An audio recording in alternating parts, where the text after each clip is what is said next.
Back to the Bronco here, yeah. I'm going to replace the carrier, or the Detroit locker, yeah. Detroit, yeah. This is the Detroit locker for the Ford 8.8 rear axle. Pretty solid, nice, well-made, heavy-duty. This is an automatic locker. There's no on and off. It automatically locks and unlocks by itself. Okay.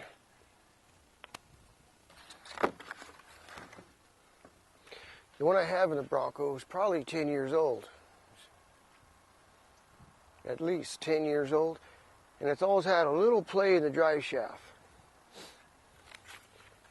Now if you read the manual here, the installation manual, owner's manual, it'll tell you it's going to have a little play in it.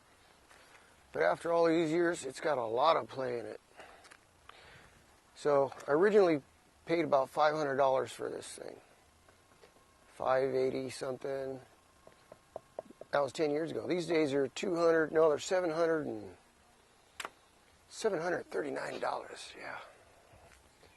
Now, what I'm hoping for is I can just swap out this carrier for the old carrier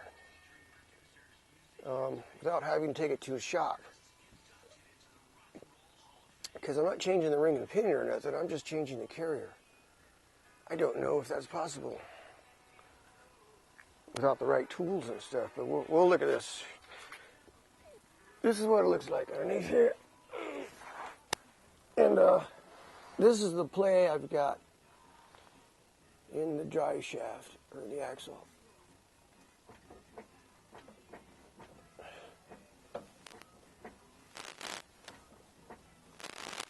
See that?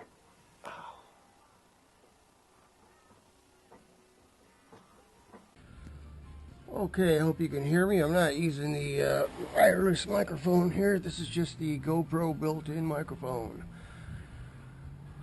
Yeah, this can get a little frustrating. See these little streamers? This oil is going to come down for a while here before it stops.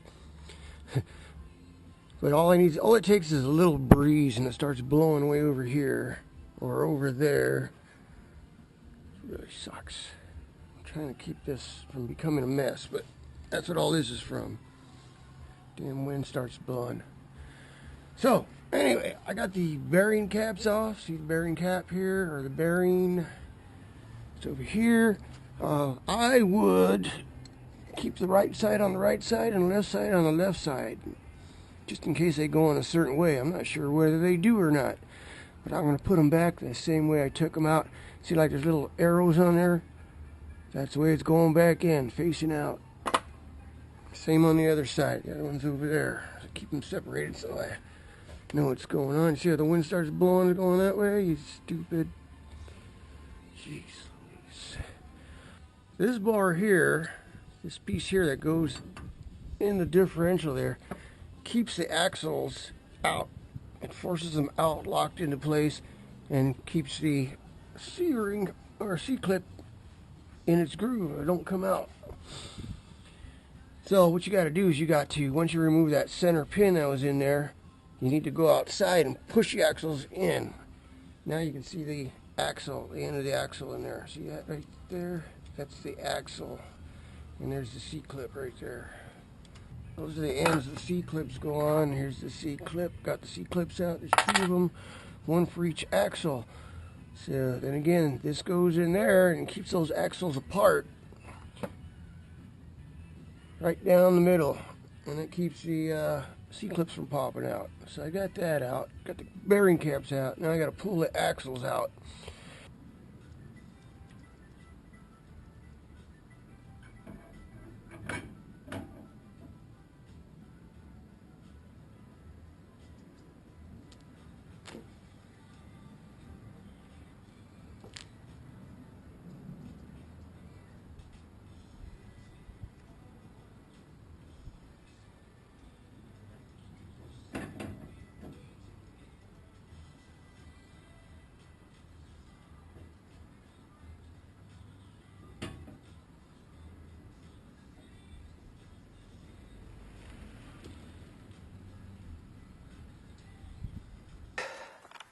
Hope you can hear me. Hope this thing's working.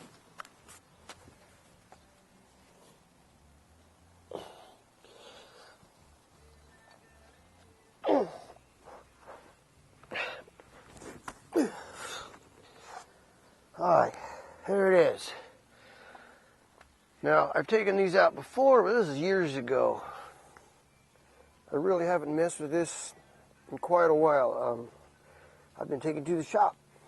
The shop I usually take it to has moved even further away, so it's like, in order to get it down there to them, I need a ride back. So I'm going to try and do this myself. There's only one thing I'm concerned about. Well, like right now, I couldn't remember how to pull this out of the carrier. I mean, there's really nothing to grab it, to grab a hold of it with. And oil's still dripping out of there. There's a mess in the pan. And I finally rigged up, I had some tie downs, ratchet tie downs. And I ran it around the carrier and then tied it onto the bumper there and started tightening it down, and it came right out. Because other than that, there's really nothing to grab hold of and yank. I guess you could pry it or something, but... So, my concern is I got to take the ring gear off of this one and this tone ring for the ABS brakes. Okay. And then reassembly on the bearings. See, the bearings is the bearing cup. It's got these shims. Yeah, it's got these shims on the right and left side. And those are in there to adjust the ring and pinion gear mesh. Move it in and out. Hundredths of an inch, I don't know what it is, thousandths of an inch. So the gears make up proper. Now, is this one going to be different than the new one? I don't think it should be. I'm using the same gears, just a new carrier, and it's the same brand, same company. It's a Eaton.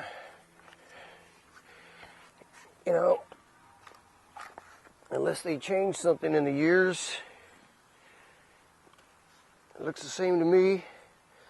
I need to press the bearings on. That's another thing. I got to press the bearings on if they gave me the right bearings.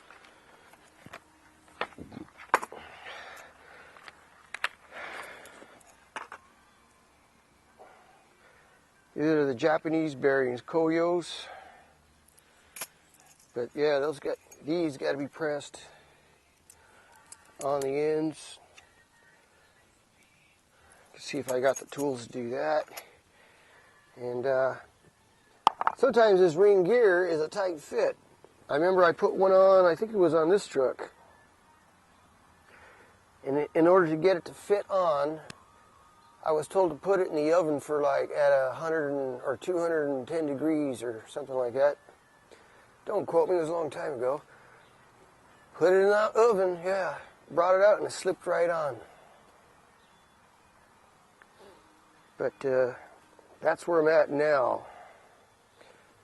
Got to put the bearings on and then switch the ring and pinion gear over to the new one. All right, what a pain in the ass this has been. Oh boy, yeah. I've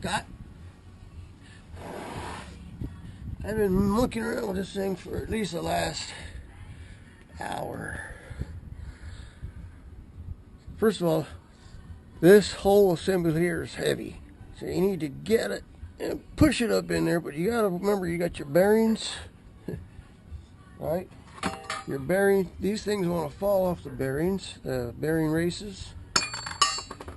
So I packed some grease in there and it kind of held them in there so I could get it up in there. But also you've got these freaking shims that go on the sides and there and over here. How do you get it all in there together, in one shot? Hold it up there and you get things falling out. Finally got it in there. It's been like my third try or fourth try. I couldn't get the shims in there. I got these ones in, and I go, well, let me get these ones in first and then do these. I couldn't get them in. I got them in there stuck halfway. I had to pull the whole thing out again, so I removed 2 shims. finally I got it in there. Now the next thing to worry about is the backlash, which is the makeup of the gear and the pinion gear. Should have a little, I think a little play, but not a whole lot. But I can feel a little play in there, but I hope it's not too tight. It is awfully, there's not much play in there. That's the way it came out. Actually, it's not the way it came out. It's missing 2 shims. So I don't know. If it don't work, I guess I gotta take it to the shop.